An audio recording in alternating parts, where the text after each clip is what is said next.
नाश्ते की टेबल पर। मम्मी, नाश्ता तो बन गया और मैंने दीपक के लिए लंच भी पैक कर दिया है। बस मैं ये सोच रही थी कि किचन के कुछ मसाले और सामान खत्म हो गए हैं। तो अगर आप कहे तो आज दोपहर में हम मार्केट जाकर सब खरीद लेंगे। अरे हाँ बेटा, तुम बस सामान की एक लिस्ट बना लेना और दोपहर में अपना अपना काम निपटाकर हम दोनों साथ चलेंगे। तभी अपने कमरे से रिया नाइट सूट में बाहर आती है और सीधे किचन की तरफ बढ़ती है। भाभी, मेरे लिए भी चाय और नाश्ता दे दीजिए। अरे रिया, मैंने तो तुम्हारे लिए टिफिन भी पैक कर दिया था, लेकिन लगता है आज तुम्हारा कॉलेज जाने का कोई इरादा नहीं है। मेरा मन नहीं है कॉलेज जाने का, इसलिए सोच रही हूँ कि घर पर ही रहकर अपना असाइनमेंट पूरा कर लूँ। हाँ ठीक है, जैसा तुम्हें सही लगे। पढ़ाई भी तो जरूरी है और आराम भी। इतने में सीढ़ियों से तौलिया लपेटे जोर जोर से आवाज लगाते हुए दीपक नीचे आता है। अरे भाभी, मेरे कपड़े कहाँ रखे हैं? मुझे मिल ही नहीं रहे हैं। जरा जल्दी आकर दे दीजिए। आपको तो पता है कि आज ऑफिस में मेरी बहुत इंपॉर्टेंट मीटिंग है। अरे देवर जी, आपको तो सामने रखी चीजें भी नहीं दिखाई देती हैं। आप रुकिए, मैं भी आ रही हूँ। अंजलि कमरे में जाकर दीपक के कपड़े, जूते और टाई सब निकाल कर उसे दे देती है और दीपक तैयार होकर नीचे आता है और सब नाश्ता करते हैं। देख रही है मम्मी जी, इसे मेरे बिना एक भी चीज नहीं मिलती है। भाभी, पिछले 5 साल से तो आप ही इन सब चीजों को संभाल रही हैं। देवर जी, यही तो मैं भी कहना चाहती हूँ कि अब आपकी उम्र हो गई है, आपको शादी कर लेनी चाहिए। हाँ बेटा, बहू बिल्कुल सही कह रही है। अब तुम्हें भी अपने बारे में सोचना चाहिए। भाभी, मैंने तो आपसे कई बार कहा है कि मुझे आपकी जैसी पत्नी चाहिए, लेकिन आप हैं कि मेरी बात सुनती ही नहीं है। देवर जी, मैं आपकी बात जरूर सुनती, लेकिन मेरी कोई बहन है ही नहीं, तो मैं क्या करूँ। अरे हाँ बेटा, अंजलि, मैं तुम्हें बताना ही भूल गई थी कि जब तुम्हारी शादी हुई थी तब मैंने एक लड़की देखी थी। शायद तुम्हारे दूर के रिश्तेदार की लड़की थी। क्या नाम था उसका? अच्छा मम्मी, आप पारुल की बात कर रही हैं क्या? हाँ हाँ, वही पारुल। क्या उसका कहीं रिश्ता तय हो गया है? नहीं मम्मी, अभी तो नहीं हुआ है, लेकिन शायद उसके पापा इस साल उसकी शादी कराने का सोच रहे हैं। भाभी, आप उनसे मना कर दीजिए। आपको तो पता ही है, मुझे पारुल बहुत अच्छी लगती है और उसी से मेरी शादी की आप बात चला दीजिए। लो भाई, अब लड़के ने खुद अपने मुंह से कह दिया। अंजलि पारुल के घर वालों से रिश्ते की बात करती है। पारुल के पापा शादी के लिए राजी हो जाते हैं। दोनों घरों के लोग आपस में बैठकर बातचीत करते हैं और अगले महीने शादी की तारीख तय हो जाती है। कुछ ही दिनों में दीपक और पारुल की शादी धूमधाम से हो जाती है और आज पारुल का गृह प्रवेश है। अरे आओ आओ पारुल, सॉरी सॉरी देवरानी जी, अब दाहिने पैर से कलश को गिराते हुए घर में प्रवेश करो। पारुल गृह प्रवेश करती है और धीरे धीरे अपने कमरे की तरफ बढ़ती है। तभी रिया मजाकिया अंदाज में कमरे के दरवाजे पर खड़ी होकर रास्ता रोक लेती है। अरे रिया, तुम इस तरह दरवाजा क्यों रोक रही हो? यार, मैं बहुत थक गया हूँ, मुझे अंदर जाने दो। नहीं भैया, ऐसे नहीं, पहले मुझे मेरा गिफ्ट दो और नई भाभी आप मुझे शगुन दो, तब जाकर आपको कमरे में एंट्री मिलेगी। पारुल मुस्कुराते हुए अपने पर्स से कुछ पैसे निकालकर रिया को दे देती है। चलो भैया, अब मेरा गिफ्ट दो जल्दी से। अरे यार, मैं तो कुछ नहीं लाया। मुझे पता था, इसलिए मैंने गिफ्ट ले लिया था। ये लो, अपने हाथ से दो रिया को। गिफ्ट लेकर दीपक अपनी भाभी को गले लगाकर कहता है, भाभी, यू आर द बेस्ट भाभी। इस तरह दीपक रिया को गिफ्ट देता है। उसके बाद सब लोग अपने अपने कमरों में सोने चले जाते हैं। अगली सुबह होती है। पारुल आईने के सामने तैयार होते हुए दीपक से पूछती है, दीपक, देखना जरा मैं कैसी लग रही हूँ। अरे बहुत अच्छी लग रही हो। वैसे ये रंग तो भाभी पर ज्यादा सूट करता है। दीपक की बात सुनकर पारुल उदास होती है और रसोई में जाती है और अपनी पहली रसोई में पारुल तरह तरह के पकवान बना देती है। थोड़ी देर बाद दीपक ऑफिस के लिए निकल जाता है। रिया कॉलेज चली जाती है और रमेश खेत देखने के लिए गांव गए होते हैं। अरे बेटा, तुम तो सुबह से ही किचन में लगी हुई हो। अब जाओ अपने कमरे में जाकर थोड़ा आराम कर लो। पारुल, तुम थक गई होगी ना? आज मेरी तबीयत भी थोड़ी खराब थी। नहीं नहीं जेठानी जी, ऐसी कोई बात नहीं है, काम ज्यादा नहीं था, मैंने आराम से सब कर लिया है। चलो ठीक है, अब जाकर आराम कर लो। पारुल अपने कमरे में जाकर टीवी ऑन करती है और पॉपकॉर्न खाते हुए सीरियल देखने लगती है। पति ने जेठानी को देवर के साथ रंगे हाथों पकड़ लिया। ये भगवान, कैसा जमाना आ गया है, आजकल की औरतें अपने देवर को भी नहीं बख्शती। इस तरह थोड़ी देर टीवी देखने के बाद पारुल सो जाती है। ऐसे ही वक्त गुजरता है और आज भी पारुल काम निपटाकर टीवी देख रही थी। दरअसल उसे टीवी सीरियल देखना बहुत पसंद है और वो भी क्राइम पेट्रोल और सावधान इंडिया जैसे सीरियल, जिनमें रिश्तों के बीच होने वाले क्राइम धोखे को दिखाकर लोगों को जागरूक किया जाता है। ये क्या, आज के एपिसोड में भी जेठानी का अपने ही देवर के साथ अफेयर है और देवर जी अपनी बीवी के होते हुए उसे धोखा दे रहा है। वाकई ही कलयुग चल रहा है। अब ऐसे ही सीरियल देखकर वो सो जाती है और कुछ देर बाद दीपक आता है और सोफे पर बैठी अंजलि कहती है, अरे दीपक, तुम आ गए। मेरी तबीयत ठीक नहीं है और तुम्हें पता है कि जब मुझे लो फील होता है तो मेरा आइसक्रीम खाने का मन करता है। अरे भाभी, आप फोन करके बता देती, मैं ले आता। तुम्हारे भैया यहाँ होते ही नहीं है और वो अपने काम में इतने बिजी होते हैं कि सुबह से कॉल करके मेरी खबर भी नहीं ली। भाभी, आप भैया पर गुस्सा मत कीजिए, उन्हें जब टाइम मिलेगा वो कॉल कर लेंगे। चलिए मैं आपको आइसक्रीम खिलाने ले चलता हूँ, बस पारुल को बता कर आता हूँ। दीपक कमरे में जाता है और देखता है कि पारुल आराम से सो रही है। अरे पारुल, पारुल, आज भाभी को आइसक्रीम खाने का बहुत मन कर रहा है, तुम्हारे लिए भी ले आऊं क्या? नहीं, मुझे नहीं खानी। ठीक है, फिर मैं जा रहा हूँ। अंजलि और दीपक दोनों आइसक्रीम खाने बाहर चले जाते हैं। थोड़ी देर बाद पारुल की नींद खुलती है और उसे याद आता है कि उसने छत पर कुछ कपड़े धोकर सुखाए थे। पारुल तुरंत कपड़े उतारने छत की तरफ जाती है। तभी अपनी छत में खड़ी कमलेश चाची अपनी बहू से बातें करती हुई दिखाई देती हैं। अरे रजनी, लगता है ये सरला की छोटी बहू है। हाँ मम्मी, वही। अरे बेटा, तुम क्या घर के कामों में उलझी रहती हो? तुम्हारी तो नई नई शादी हुई है, कहीं घूमने फिरने जाया करो। हाँ चाची जी, जाएंगे, बस मेरे पति को उनकी भाभी से फुर्सत मिल जाए तो। हाँ बेटा, सही कह रही हो तुम। अब देखो, राहुल तो यहाँ रहता ही नहीं है, काम के सिलसिले से बाहर ही रहता है, तो दीपक को ही सबके काम देखने पड़ते हैं। हाँ चाची जी, बस ऐसा ही है। अरे तुम टेंशन मत लो, अंजलि बहू बहुत अच्छी है। और फिर दीपक जब छोटा था तब उसकी शादी हुई थी, बड़े नखरे उठाए हैं उसने। दोनों देवर भाभी की बॉन्डिंग अच्छी है। पड़ोसन के मुंह से ये सारी बातें सुनकर पारुल के तन बदन में आग सी लग जाती है। उसके दिमाग पर टीवी सीरियल का असर गहराता जा रहा है। थोड़ी देर बाद अंजलि और दीपक हंसते हुए घर आते हैं। क्यों जेठानी जी, अब हो गई आपकी तबीयत ठीक? सुबह से तो आप बिस्तर से उठ भी नहीं पा रही थी। पारुल, तुम भाभी से इस तरह बात क्यों कर रही हो? तुम मुझे ये मत सिखाओ कि मुझे क्या करना है और क्या नहीं। मुझे लेकर भी तुम्हारी कोई जिम्मेदारी है या नहीं? ये पड़ोसन तक मुझसे पूछ रही है कि मैं बाहर घूमने क्यों नहीं जाती। तो इसमें कौन सी बड़ी बात है? कह दो कि जब राहुल भैया आएंगे तब मैं अपनी जिम्मेदारियां उन्हें सौंप कर तुम्हें कुछ दिनों के लिए घुमा लाऊंगा। पता नहीं भैया कब आएंगे। ये कहकर पारुल गुस्से में किचन की तरफ चली जाती है और गुस्से में ही सारा खाना बनाती है। सब लोग खाना खाकर अपने अपने कमरों में सोने चले जाते हैं, लेकिन पारुल के मन में अजीब सी बेचैनी बनी रहती है। पारुल, कल मुझे शहर से बाहर जाना पड़ेगा। कुछ बाहर के क्लाइंट्स आए हुए हैं, उनके साथ मीटिंग्स हैं। तुम मुझे सुबह उठा देना और मेरे कपड़े प्रेस करके रख देना। पारुल बिना कोई जवाब दिए चुपचाप सो जाती है। सुबह दीपक तैयार होकर ऑफिस के लिए निकल जाता है, बिना पारुल से कोई बात किए। अंजलि भाभी, कितने दिन हो गए हमें बाहर गए हुए, और अब तो पारुल भाभी भी आ गई हैं। चलो आज बाहर चलते हैं शॉपिंग करने। नहीं नहीं, तुम तीनों अकेले बाहर नहीं जाओगे, दीपक को आने तो उसी के साथ जाना। मम्मी, आपको तो पता है ना, भैया मुझे कभी अपने साथ नहीं ले जाते। क्या मतलब रिया, दीपक तुम्हें कभी शॉपिंग कराने नहीं ले जाता? और नहीं तो क्या भाभी, मैं तो हमेशा पापा के साथ या राहुल भैया के साथ ही शॉपिंग करती हूँ। हाँ पारुल, दीपक ऐसा ही है, बस मेरा काम करा देता है, पता नहीं कितना शर्म करता है। तभी बैठक की तरफ से रमेश घर में प्रवेश करते हैं और अंजलि की बातें सुन लेते हैं। अरे अंजलि बेटा, मेरा दीपक बहुत समझदार है। उसे पता है कि उसका भाई बाहर रहता है, इसलिए घर की सारी जिम्मेदारी उसने खुद उठा रखी है। हाँ पापा, मैं तो पारुल को यही समझा रही थी। पारुल, तुम्हें पता है मुझे भी मायके दीपक लेकर जाता है, और अब मैं कल से कह रही हूँ कि मेरी मम्मी बुला रही है, लेकिन उसको टाइम ही नहीं मिल रहा है। ये सब सुनकर पारुल के मन में बेचैनी और गहरी हो जाती है और उसका दिमाग पूरी तरह टीवी सीरियल की बातों की तरफ चला जाता है। अब तुम ननद भाभी कोई काम भी करोगी या यहीं बैठकर गपशप करती रहोगी? शाम होने वाली है, दीपक भी ऑफिस से आने वाला होगा, कुछ खाने पीने का इंतजाम कर लो। हाँ मम्मी जी, मैं खाना बना देती हूँ। 5 बजे तक दीपक भी ऑफिस से घर आ जाता है। दीपक को देखते ही रिया अचानक उठकर उसके पास आ जाती है। भैया, मुझे आज शॉपिंग पर जाना है। 1-2 दिन में कॉलेज में फेयरवेल पार्टी है, मुझे एक साड़ी खरीदनी है, आप प्लीज मेरे साथ चलो। रिया, अब तो इतनी बड़ी हो गई है, लेकिन अक्ल अभी भी नहीं आई। वो अभी अभी ऑफिस से थका हारा आया है, उसे बैठकर पानी तो पी लेने दे। आप लोग बिना बात के हमेशा मुझे ही डांटते रहते हो। जाओ, मुझे नहीं करनी कोई शॉपिंग। रिया गुस्से में उठकर वहाँ से जाने लगती है। अरे रिया, ऐसे गुस्सा नहीं करते। देख, मैं आज शाम को अपने मायके जा रही हूँ, उधर से आते हुए मार्केट पड़ती है, मैं तेरे लिए साड़ी ले आऊंगी। लेकिन जेठानी जी, आप मायके किसके साथ जाओगी? भैया तो घर पर है नहीं। अरे पारुल, कैसी बात कर रही हो तुम?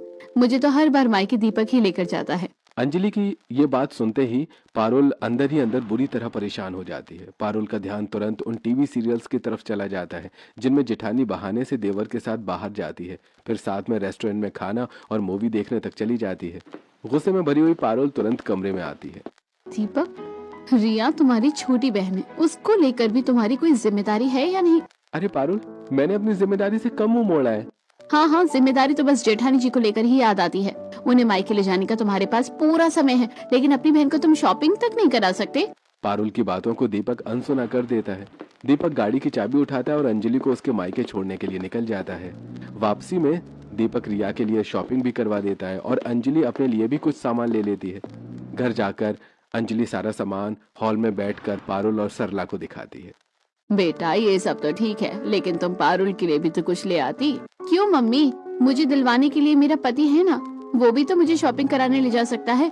हाँ बेटा, ले जा सकता है। तो फिर पूछिए इससे, क्यों नहीं ले जाता। मेरी शादी को 6 महीने होने वाले हैं। आज तक मैं इस घर से बाहर नहीं निकली दीपक के साथ, क्योंकि मेरी जेठानी ही इनका पीछा नहीं छोड़ती। पारुल के मुंह से अंजलि के लिए ऐसी बातें सुनकर सरला को बहुत गुस्सा आ जाता है। पारुल, जैसा तुम सोच रही हो वैसा कुछ भी नहीं है। मेरा बड़ा बेटा शहर से बाहर नौकरी करता है, घर की जिम्मेदारियां दीपक संभालता है और वो अंजलि को सिर्फ काम के लिए ही ले जाता है, घुमाने के लिए नहीं। बस बस मम्मी जी, आपकी आंखों पर विश्वास की पट्टी बंदी होगी, मुझे मत सिखाइए। बेटा, शक की बुनियाद पर रिश्ते नहीं चलते। तुम दीपक और अंजलि के पवित्र रिश्ते पर शक कर रही हो। एक बार और सोच लो, इससे तुम्हारा घर टूट सकता है। मैं क्या सोचूं मम्मी जी, जब से मैं इस घर में आई हूँ मेरे सामने यही सब हो रहा है। मैं कब तक अपने मन को समझाती रहूं। पारुल, तुम जो ये सीरियल देखती रहती हो ना, इनका तुम्हारे दिमाग पर बहुत गलत असर पड़ा है। हाँ भाभी, आप बिल्कुल सही कह रही हो, उन सीरियल्स में यही सब दिखाया जाता है। ये कहते हुए पारुल गुस्से से अपने कमरे में चली जाती है और किसी की भी बात सुनना नहीं चाहती। पारुल गुस्से में कमरे में चली जाती है, तभी पीछे से अचानक राहुल घर में प्रवेश करता है। हाँ भाई, कैसे सब बैठे बात कर रहे हो? मेरे आने से पहले ही क्या मुझे भगाने की प्लानिंग हो रही थी? राहुल को देखते ही सबके चेहरे खिल जाते हैं और घर का माहौल हल्का सा हो जाता है। आपने तो मुझे पूरा सरप्राइज ही दे दिया, आने से पहले बता तो देते। अरे सरप्राइज देने के लिए ही तो बिना बताए आया हूँ, वरना सरप्राइज कैसा? मेरा बच्चा कितना पतला हो गया है, इस बार तो छुट्टी लेकर आया होगा ना। अब मैं तुम्हें 1 महीने से पहले वापस नहीं जाने दूंगी। अरे मम्मी, गवर्नमेंट जॉब में 1 महीने की छुट्टी कहाँ मिलती है? बड़ी मुश्किल से 8 दिन की छुट्टी मिली है। तभी खांसते हुए रमेश भी बाहर आते हैं। अरे राहुल बेटा, क्या बात है, आज तो मेरा पूरा परिवार हरा भरा सा लग रहा है। राहुल आगे बढ़कर रमेश के पैर छूता है और सब लोग बैठकर बातें करने लगते हैं। तभी सीढ़ियों से उतरती हुई पारुल नीचे आती है। अरे जेठ जी, व्हाट अ सरप्राइज, आप कब आए? अरे पारुल, जब तुमने देखा समझ लो तभी आया। अपने जेठ को देखकर पारुल बाहर से खुश दिखती है, लेकिन मन में कुछ और ही चल रहा होता है। अच्छा हुआ आप जेठ जी यहाँ रहेंगे, अभी जेठानी जी पर भी नजर रखेंगे और इस चुड़ैल की चुंगल से मेरा पति भी बच जाएगा। तभी अंजलि रसोई में आवाज लगाती है। जल्दी से सब टेबल पर आ जाओ, डिनर तैयार है। अरे भाभी, आपने भैया के आने की खुशी में इतना सब कुछ बना दिया। और नहीं तो क्या, आज सब कुछ राहुल की पसंद का बनाया है। ओह शिट, मैंने गैस पर दूध उबलने रख दिया था, अभी बंद करके आती हूँ। इसमें तो नमक थोड़ा कम है।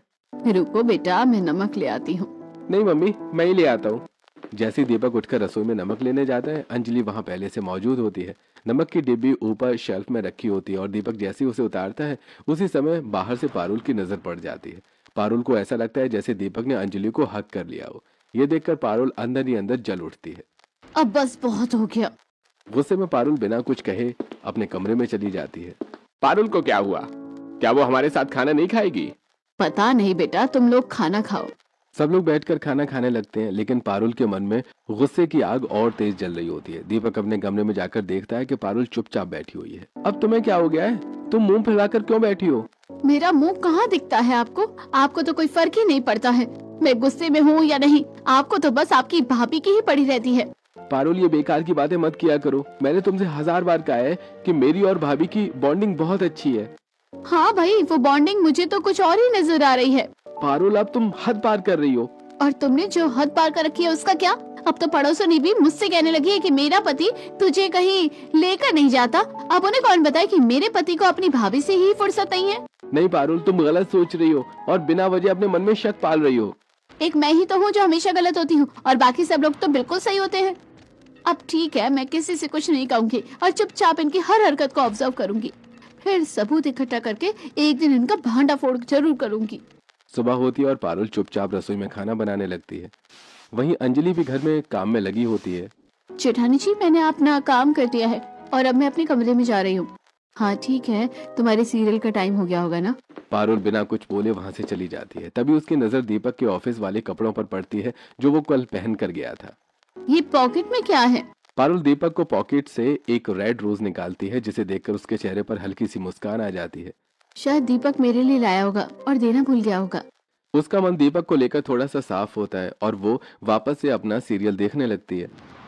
ऐसे ही शाम हो जाती है और थोड़ी देर बाद दीपक घर आ जाता है। अगली सुबह पारुल की नजर अंजलि के बालों में लगे हुए गुलाब पर पड़ती है। वो तुरंत झटपट अपने कमरे में जाकर दीपक की पॉकेट चेक करती है, लेकिन वहाँ गुलाब नहीं होता। अब समझ में आ गया, ये गुलाब मेरे लिए नहीं था। पारुल को बहुत गुस्सा आता है और वो इस प्रूफ को भी अपने दिमाग में नोट कर लेती है। हाँ, तुम लोग गलतियाँ करते जाओ और मैं तुम्हारे खिलाफ सबूत इकट्ठा करती रहूंगी। आखिर मैं सबको बता दूंगी कि ये सिर्फ शक नहीं बल्कि रियलिटी है। ऐसे कुछ दिन बीत जाते हैं और राहुल अपनी छुट्टियां खत्म करके वापस जॉब पर चला जाता है। पारुल बेटा, आज मेरे घुटनों में बहुत तेज दर्द हो रहा है, तुम जरा मार्केट से सब्जी ले आना। मैं दीपक को बोल देती हूँ, वही ला देंगे। दीपक, आते वक्त मार्केट से सब्जी ले आना। अरे नहीं पारुल, मुझे आने में लेट हो जाएगा और अगर सब्जी लेट आई तो खाना भी लेट बनेगा। तुम घर के पास वाली मार्केट से ही ले आओ। गुस्से में पारुल थैला उठाती और बाजार सब्जी लेने निकल पड़ती है। अचानक उसका ध्यान मार्केट के लास्ट में लगे गोलगप्पे के ठेले पर पड़ता है।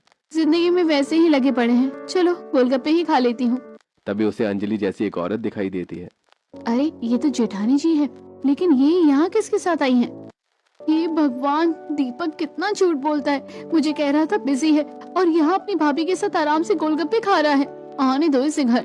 पारुल सब्जी लेकर जलते हुए घर आ जाती है। शाम को जब दीपक घर आता है, आज तो तुम बहुत थक गए होंगे, ऑफिस में बहुत काम था क्या? हाँ तुम सही कह रही हो, बहुत थक गया हूँ, मुझे सो जाने दो। हाँ हाँ, सो जाओ। अगली सुबह रोजाना की तरह सब लोग उठते हैं और नाश्ता करके दीपक ऑफिस जाने ही वाला होता है। तभी अंजलि कहती है, दीपक, आज रात मूवी का प्लान है। हाँ देख लेना भाभी, मैं बता दूंगा कब चलना है।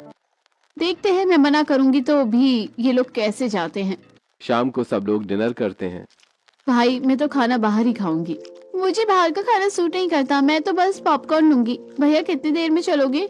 बस निकल रहे हैं। पारुल, तुम नहीं जा रही हो हमारे साथ? नहीं, मेरा मूड नहीं है मूवी देखने का। पारुल का नहीं जाना सुनकर रिया भी जाने से इनकार कर देती है। यहाँ पारुल जानबूझकर मना करती है, ये देखने के लिए कि दीपक उसके बिना भी जाएगा या नहीं। पर दीपक खुशी खुशी अंजलि के साथ मूवी देखने चला जाता है। दोनों लेट नाइट मूवी देखकर आते हैं और जोर जोर से बातें करते हुए घर में एंटर करते हैं। दीपक, मूवी वाकई अच्छी थी। अच्छा हुआ रिया नहीं गई, वरना पूरा प्लान खराब हो जाता। भाभी धीरे बोलो, कोई सुन लेगा। पारुल ये सब सुन लेती है, लेकिन उसे सोने का नाटक करती रहती है। अगले दिन संडे होता है। दीपक देर तक सोता रहता है और पारुल नीचे किचन में काम कर रही होती है। तभी उसे याद आता है कि उसका फोन रूम में रह गया है। जैसे ही पारुल कमरे में जाती है, वहाँ अंजलि मौजूद होती है, जिसके हाथ में कपड़े थे और दीपक लेटा था। पारुल को देखते ही दीपक घबराकर बेड से उठ जाता है। तुम? पारुल के हाथ में एक कांच का गिलास होता है। दोनों को एक साथ देखकर पारुल के हाथ से गिलास छूट जाता है। बस अब बहुत हो गया। उसकी आवाज सुनकर सरला, रमेश और रिया सब कमरे में भाग कर आते हैं। अरे भाई, क्या हो गया और ये हंगामा क्यों मचा रखा है? मम्मी जी, अब बहुत हो गया। मैं इस इंसान के साथ अब नहीं रह सकती। ये जेठानी का देवर के साथ साथ अफेयर अब मुझसे और बर्दाश्त नहीं होता। मैं अपने मायके जा रही हूँ और दीपक, तुम मुझे डिवोर्स का नोटिस भेज देना। कोई मुझे साफ साफ बताएगा कि आखिर हुआ क्या है? अरे आप बिल्कुल भी टेंशन मत करिए। आप नीचे बैठक में जाकर आराम से बैठिए, वरना आपका बिना वजह बीपी बढ़ जाएगा। दिया बेटा, अपने पापा को नीचे बैठक में लेकर जाओ बेटा। रिया रमेश को सहारा देकर हॉल में ले जाती है। पारुल, अब तुम मुझे साफ साफ बताओ कि आखिर हुआ क्या है। मम्मी जी, अगर एक बात हो तो बताओ ना। अरे हाँ हाँ बताओ पारुल, तुम्हारे दिमाग में क्या क्या चल रहा है और तुमने क्या क्या सोच लिया है? मम्मी जी, मुझे पहले से ही शक था, लेकिन अब ये शक पूरी यकीन में बदल गया है कि जेठानी जी का मेरे पति के साथ चक्कर जरूर चल रहा है, क्योंकि मैंने ये सब एक बार नहीं बल्कि कई बार अपनी आंखों से देखा है। बेटा, कई बार हमारी आंखें भी हमें धोखा दे जाती हैं, क्योंकि हमारी आंखें वही देखती हैं जो हमारा दिमाग हमें दिखाना चाहता है। मम्मी जी, आप कहना क्या चाहती हैं? अगर मैं दोनों को एक साथ देखूं तब भी कुछ ना सोचूं? बेटा, सोचना जरूर चाहिए, लेकिन गलत नहीं सोचना चाहिए। मम्मी जी, आपको नहीं पता, मैंने ये सब एक बार नहीं बल्कि कई बार देखा है। अब मैं इस घर में नहीं रह सकती। पारुल अपना सामान पैक करके घर से जाने लगती है, तभी उसे रोकते हुए, बेटा, जो सब देखा वो झूठा है। दरअसल ये सब हमारी साजिश थी, क्योंकि तुम रोज सीरियल में ऐसी ही कहानियां देखती थी और वही चीजें तुम्हारे दिमाग में घर कर गई थी। और नहीं तो क्या, तुम्हें समझाने का हमारे पास यही एक रास्ता बचा था। पारुल, अब मैं ही बता देता हूँ कि तुम कौन कौन सी बातें मम्मी को बताने वाली हो। वो रेड रोज वाली, या फिर मार्केट में गोलगप्पे के पास भाभी और मेरा एक साथ होना, और हाँ, एक साथ लेट नाइट मूवी देख कर आना और अब बेड पर बैठे हुए देखना। राहुल और दीपक 2 रेड रोज खरीदते हैं। दीपक जानबूझकर एक रेड रोज अपनी पॉकेट में रख लेता है और राहुल का दिया हुआ रेड रोज अंजलि अपने बालों में लगा लेती है। उस दिन मार्केट में सब्जी लेने मम्मी ने तुम्हें जानबूझकर भेजा था ताकि तुम हम दोनों को एक साथ देख सको। और जिस दिन मूवी का प्लान था उस दिन रिया को मूवी देखने से मना भी मैंने ही खुद किया था और हम मूवी देखने नहीं बल्कि भैया से मिलने गए थे। और बेटा रही बात आज की, तुमने अंजलि और दीपक को कमरे में एक साथ जरूर देखा, लेकिन ये ध्यान नहीं दिया कि अंजलि के हाथों में कपड़े थे और दीपक बेड पर लेटा हुआ था। इसका क्या मतलब है मम्मी जी, मैं समझ नहीं पा रही हूँ। जब इंसान के मन में शक घर कर जाता है ना तो उसे गलत बातें भी सच लगने लगती हैं। अब तुम्हें यकीन हो गया होगा कि ये सब हमने जानबूझकर किया ताकि तुम्हारा दिमाग वही सोचे और आखिर में हम तुम्हें सच्चाई समझा सकें। और नहीं तो क्या बेटा, हम तीनों ने तुम्हें पहले ही समझाने की कोशिश की थी, लेकिन तुमने एक भी बात नहीं मानी। आप भी इस पूरे प्लान में शामिल थी। देखो पारुल, इंसान जैसा सोचता है धीरे धीरे वैसा ही बन जाता है। तुम हर समय सीरियल्स में इतनी उलझ गई थी कि अपनी जिंदगी को उन्हीं किरदारों से जोड़ने लगी थी। आप सही कह रही हैं भाभी जी, मुझे सच में लगने लगा था कि मैं एक विक्टिम हूँ और सब कुछ मेरी जिंदगी से जुड़ा है। मैंने तुम्हें कई बार समझाने की कोशिश की लेकिन तुमने मेरी बात नहीं सुनी। गलती मेरी भी है, मैंने तुम्हें वक्त नहीं दिया। ऑफिस और जिम्मेदारियों से इतना उलझ गया कि तुम्हें अकेला छोड़ दिया। प्लीज मुझे माफ कर दो पारुल। मुझे सबसे ज्यादा दुख इस बात का है कि आपने कभी मुझे प्यार से बैठकर समझाया ही नहीं। बेटा तुम्हारा दर्द बिल्कुल जायज है। मुझसे बहुत बड़ी गलती हो गई, लेकिन अब समझो हर बात को देखने के 2 नजरिए होते हैं, सही और गलत। मुझे माफ कर दीजिए, अब मैं जिंदगी भर किसी रिश्ते पर शक नहीं करूंगी। घर का माहौल हल्का हो जाता है और रिश्तों में भरोसा लौट आता है।